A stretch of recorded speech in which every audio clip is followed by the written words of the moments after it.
नमस्कार.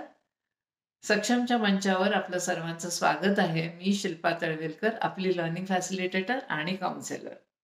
गेल्या व्हिडिओमध्ये आपण बघितलं की मुलांना शिकण्यामध्ये येणाऱ्या अडचणी आणि त्यांच्या अक्षमता. त्यांच्या शिकण्याच्या प्रक्रियेमध्ये काहीतरी त्रुटी असतात आणि त्या त्रुटी समजून घेऊन आपलं शिकवणं हे रूढ पद्धतीने न ठेवता त्या त्रुटी लक्षात ठेवून त्याप्रमाणे अलाइन करायचं, की ज्याच्यामुळे आपलं शिकवणं हे जास्त प्रभावी होऊ शकेल आणि मूल अ, अतिशय छान प्रकारे त्याच्यातनं पुढे त्याचा विकास होऊ शकेल. आजच्या व्हिडिओमध्ये आपण बघणार आहोत, की शिकण्याची प्रक्रिया ही कशी असते. तर शिकण्याची प्रक्रिया कशी असते बघण्या अगोदर आपण हे बघूया, की त्याच्यात 2 टप्पे असतात. एक असतात बेसिक लर्निंग स्किल्स आणि दुसरे असतात higher learning skills. Higher learning स्किल्समध्ये तुमचं जे रेग्युलर अभ्यास असतो, इंग्लिश, हिंदी, मराठी, शास्त्र, भूगोल जे अभ्यासक्रम असतो तो आपण समजू आहे. आणि बेसिक लर्निंग स्किल्समध्ये त्या अभ्यासक्रमाला नीट करता यावं म्हणून जे कौशल्य लागतात ते बेसिक लर्निंग स्किल्समध्ये. तर ते काय कौशल्य आहेत? तर पहिलं म्हणजे मुलाला स्वतःच्या शरीराबद्दल बोध असणं, त्याचे हात, पाय, स्नायू ह्यांच्यावर ताबा असणं, त्याच्या सभोवतालची परिस्थिती आहे, काय आहे ह्याच्याबद्दल तो सतर्क आणि जागरूक असणं. त्या परिस्थितीशी त्याला जुळतं घेणं किंवा ॲडजस्ट करता आलं पाहिजे. स्वतःला जे सांगायचं आहे ते त्याला नीट व्यक्त करता आलं पाहिजे. स्वतःच्या गरजा नीट सांगता आल्या पाहिजेत. जे सूचना दिलेल्या आहेत त्या नीट समजल्या पाहिजेत. अनुकरण करता आलं पाहिजे. ह्या झाल्या काही वर्गातल्या गरजा. त्याच्यानंतर त्याला डावं, उजवं, वर, खाली, आत, बाहेर ह्या काही कॉन्सेप्टची समज असली पाहिजे. कारण एक लक्षात घेतलं पाहिजे, की अक्षर ओळख येण्याकरता त्याला वेगळे-वेगळे आकार समजणं किंवा आत-बाहेर ही कन्सेप्ट समजणं फार जरुरीची आहे. अ, आकडे कळण्याकरता किंवा नंबर्स कळण्याकरता त्याला डावं, उजवं, कमी, जास्त ह्या कॉन्सेप्ट समजणं फार जरुरीचं आहे. 10, 20, 30, 40 असे नंबर डावीकडनं उजवीकडे वाढत जातात. वरनं खाली वाढत जातात. हे कळण्याकरता त्याला वर, खाली ह्या सगळ्या दिशा समजणं जरुरीचं आहे. त्याच्यानंतर मग त्याचा कुठलातरी एक हात 4थ्या वर्षापर्यंत कुठलातरी एक हात हा डॉमिनंट हात आणि दुसरा हात हा मदतनीस हात असं झालं पाहिजे. मूल सारखं डावा-उजवा, डावा-उजवा हात बदलणं हे बंद झालं पाहिजे आणि एक हात हा डॉमिनंट हात झाला पाहिजे. त्याला कुठलाही आवाज असतो तो ओळखता आला पाहिजे. म्हणजे मी जर प आणि ब असं म्हटलं, तर माझ्या लिप रीडिंग न करता त्याला ह्या दोन्ही आवाजात काहीतरी फरक आहे हे समजलं पाहिजे.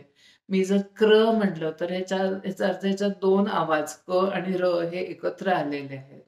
मी जर प आणि ल एकत्र आलं तर काय होतं म्हटलं, तर त्याला प्ल हे सांगता आलं पाहिजे. म्हणजे आवाजांना वेगळं करता आलं पाहिजे आणि जोडता आलं पाहिजे. हे रीडिंग स्किल्स करता आणि स्पेलिंग करता फार जरुरीचं आहे. अ, त्याच्यानंतर त्याचे बोटाचे स्नायू, हाताचे स्नायू हे त्यांच्यामध्ये छान बळकटी आली पाहिजे, कारण लिखाणाचं काम करायचं असतं. हे बेसिक गोष्टी झाल्या, की मग तो पुढे हायर लर्निंगकडे जाऊ शकतो.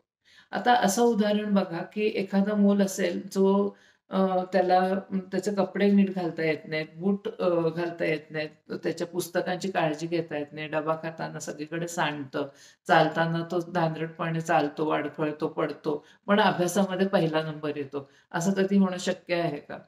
तर ह्याचाच अर्थ की बेसिक ह्या स्किल्स आल्याखेरीज तुम्ही हायर लर्निंग स्किल्सकडे जाऊ शकत नाही. आता हे झालं लर्निंग स्किल्सबद्दल. आता हे बेसिक लर्निंग स्किल्स येण्याकरता मेंदू कसं-कसं काम करत जातो, हे आपण जाणून घेऊया. तीच आहे शिकण्याची प्रक्रिया. तर मेंदू हा आपण त्याच्याकडे पर्यंत पोहोचवलेल्या माहितीला प्रोसेस करतो आणि मग त्याच्यातनं एक काहीतरी आउटपुट काढतो. आउटपुट म्हणजे आपलं चालणं, बोलणं, एखादी कृती करणं हा आउटपुट झाला. माहिती देतो ती म्हणजे आपण जी ज्ञानेंद्रियांमधनं माहिती देतो ती माहिती. तर ज्ञानेंद्रिय कुठले? तर कान, डोळा, नाक, जीभ आणि त्वचा हे 5 ज्ञानेंद्रिय आपल्याला माहितीच आहेत. त्याशिवाय आपण 3 अजून ज्ञानेंद्रिय किंवा सेन्सरी इनपुट्सबद्दल बोलणार आहोत. ते म्हणजे वेस्टिब्युलर, प्रोप्रायोसेप्शन आणि इंट्रोसेप्शन. त्याच्याबद्दल डिटेलमध्ये मी पुढे सांगेनच. आता एक-एक करून आपण सगळे ज्ञानेंद्रिय आणि त्याच्यामध्ये कुठे त्रुटी आल्या तर शिकण्यामध्ये कसा त्याचा परिणाम होऊ शकतो हे समजून घेऊया. मी हे बोलत असताना तुम्हाला सुद्धा तुमच्या काही अनुभवांबरोबर तुम्हाला कनेक्ट करता येईल. तुम्हाला काही क्वेरीज असल्या किंवा तुमचे काही अनुभव असले तर ते कमेंट बॉक्समध्ये जरूर घाला. दुसरी गोष्ट म्हणजे की गेला व्हिडिओ, हा व्हिडिओ, पुढचे व्हिडिओ हे काही 7-8 व्हिडिओज असे आहेत, जे एकमेकांशी इंटरकनेक्टेड आहेत. त्यामुळे जर तुम्ही चॅनलला सबस्क्राईब केलं तर तुम्हाला नोटिफिकेशन येईल आणि तुम्हाला ते व्हिडिओज सिक्वेन्शियली बघता येतील. तर सुरू करूया आपली शिकण्याची प्रक्रिया कशी असते. तर डोळे. डोळ्यांमधनं नीट दिसत नाही आणि त्याच्यामुळे डोळे तपासणं, चष्मा लागणं हे अगदी नॉर्मल गोष्ट आहे. त्याच्याखेरीज अजून 1-2 गोष्टी म्हणजे की डोळे तपासले आणि डोळ्यांना नंबर नाहीये, व्यवस्थित आहेत डोळे, पण तरीसुद्धा मूल वाचन करू नाही शकत किंवा डोळ्यांचं काही काम करू नाही शकत आणि अशी मुलं बऱ्याचदा बघत असताना असं एका बाजूला मान तिरकी करून बघतात किंवा असं करून बघतात. एकच डोळा त्यांचा काम करतोय आणि दुसरा डोळा काम करत नाहीये. तिरवी दृष्टी असते. एक डोळ्याचं बुबुळ तसंच असतं आणि फक्त एकच डोळ्याचं बुबुळ हालत असतं. याला इंग्लिशमध्ये लेझी आय म्हणतात. लेझी आय म्हणजे एका डोळ्याचे स्नायू हे शिथिल झालेले असतात. जर तुम्ही डॉक्टरांकडे गेलात, तर डॉक्टर चांगला डोळा असतो त्याला पॅच लावतो आणि जो अशक्त डोळा असतो त्याने मुलांना काम करण्याला उद्युक्त केलं जातं, ज्याच्यामुळे तो डोळा कामात आणल्यामुळे त्याचे स्नायू बळकट होतात आणि व्हिजन नॉर्मल होऊ शकते. पण हे सगळं लवकरात लवकर करणं जरुरीचं आहे, कारण नाहीतर मग हे वाढत-वाढत सर्जरीपर्यंत पण जाऊ शकतं. दुसरी गोष्ट म्हणजे अ, आपले रेटिनल डिस्फंक्शन्स असतात. रेटिनल डिस्फंक्शन म्हणजे रेटिना म्हणजे आपल्या डोळ्याचा जो पडदा असतो, ज्याच्यातनं प्रकाश डोळ्याच्या आत जातो. त्या पडद्यामध्ये काही डिफेक्ट असू शकतो किंवा त्याची घडणच अशी असते, की ज्याच्यामुळे खूप जास्ती प्रकाश आत घेतला जातो. अशा वेळेला मुलांना त्याचा त्रास होतो आणि मग ते बऱ्याच वेळेला असं डोळे चोळताना किंवा जे डोळ्याचं काम असतं, वाचन असतं किंवा अजून काही खेळ-बिळ असतं, ते करत असताना ते खूप अस्वस्थ असतात, अँक्झायटी असते, डोळ्यातनं पाणी येतं आणि ती शक्यतो ही कामं ते टाळत राहतात. अ, वेडं-वाकडं होणं, हातातली वस्तू, पुस्तक किंवा खेळ असेल तो वेडावाकडा करणं, त्याच्यावर असं डोकं धरणं, की ज्याच्यामुळे कमीत कमी उजेड डोळ्यातनं आत जाईल आणि त्यांना कम्फर्टेबल वाटेल, ह्याच्याकरता ते प्रयत्न करत राहतात. ह्याच्यावर एक छोटा उपाय म्हणजे मी असे फाईल्स असतात, प्लास्टिकच्या फाईल्स असतात वेगवेगळ्या रंगातल्या. त्या वापरते. अतिशय पातळ असं जितका पातळ तुम्हाला मिळेल फाईल तेवढी ही जरा जाड आहे, पण जितकी पातळ फाईल मिळेल तेवढी पातळ ट्रान्सपरंट फाईल घ्यायची वेगवेगळ्या रंगात निळा, हिरवा, पिवळा, केशरी आणि त्याच्यामध्ये A4 साइजचं फाईल घेतली त्याच्यामध्ये तुम्ही वही किंवा पुस्तक घालायचं आणि ते टेक्स्ट जे असतं ते मूल कसं वाचू शकतं ते बघायचं. जर मूल ते वाचण्यामध्ये थोडं कम्फर्टेबल असेल, तर कुठल्या रंगाला ते कम्फर्टेबल आहे ते बघायचं आणि मग तुम्हाला समजेल की जो पांढरा कागद असतो तो खूप उजेड रिफ्लेक्ट करतो किंवा जो ग्लॉसी आपले जे जाहिराती येतात तसला कागद असतो तो खूप उजेड रिफ्लेक्ट करतात आणि म्हणून त्यांचा प्रॉब्लेम वाढतो. जर तो रंगीत छटा त्याला दिली तर त्यांना नीट वाचता येतं. आपल्या बऱ्याच हायवेजवर आपण बघतो निळ्या किंवा हिरव्या रंगाचे हेडबोर्ड्स लावलेले असतात सूचना देण्याकरता डायरेक्शन्सचे. ते ह्याच कारणाकरता दिलेले असतात. तर तुम्ही ह्या गोष्टीचा वापर करून घेऊ शकता. हे झालं डोळ्यांचं. त्याच्यानंतर मग कानाचं. तर मूल जर लवकर बोलत नसेल किंवा स्पष्ट बोलत नसेल, तर एकदा ऑडिओमेट्री करून घेणं हे फार हिताचं ठरेल. कारण त्याच्यामुळे काही मिडल इयर इन्फेक्शन्स असतील किंवा लहानपणी अगदी बाळ असताना जेव्हा कावीळ होते नुकतं जन्मलेल्या मुलाला, ती खूप जास्ती असेल, तर त्याच्यामुळे कानामध्ये काही-काही हिअरिंग लॉसेस होऊ शकतात. तर ते डिटेक्ट होणं फार जरुरीचं आहे. 2 वर्षापर्यंत मूल जर बोलायला लागत नसेल, हाक मारली तर रिस्पॉन्ड करत नसेल, बघत नसेल, तर एकदा डॉक्टरांना कान दाखवणं, तपासून घेणं फार जरुरीचं आहे.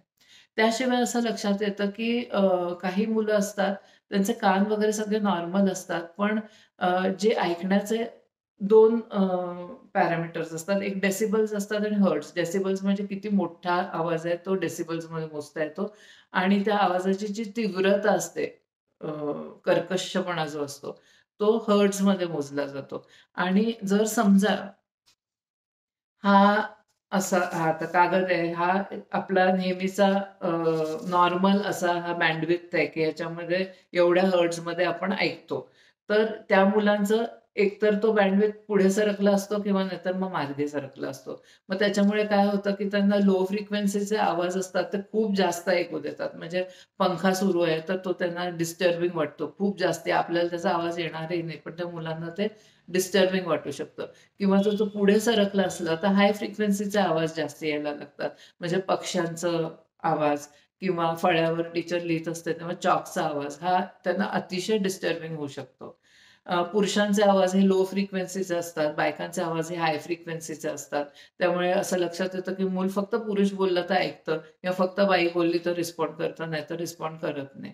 लोअर फ्रिक्वेन्सीमध्ये ज, झ त्याच्यानंतर आपले सगळे वॉवेल्स किंवा स्वर आहेत अ, आ, इ, ई हे सगळे हे लोअर फ्रिक्वेन्सीमध्ये असतात.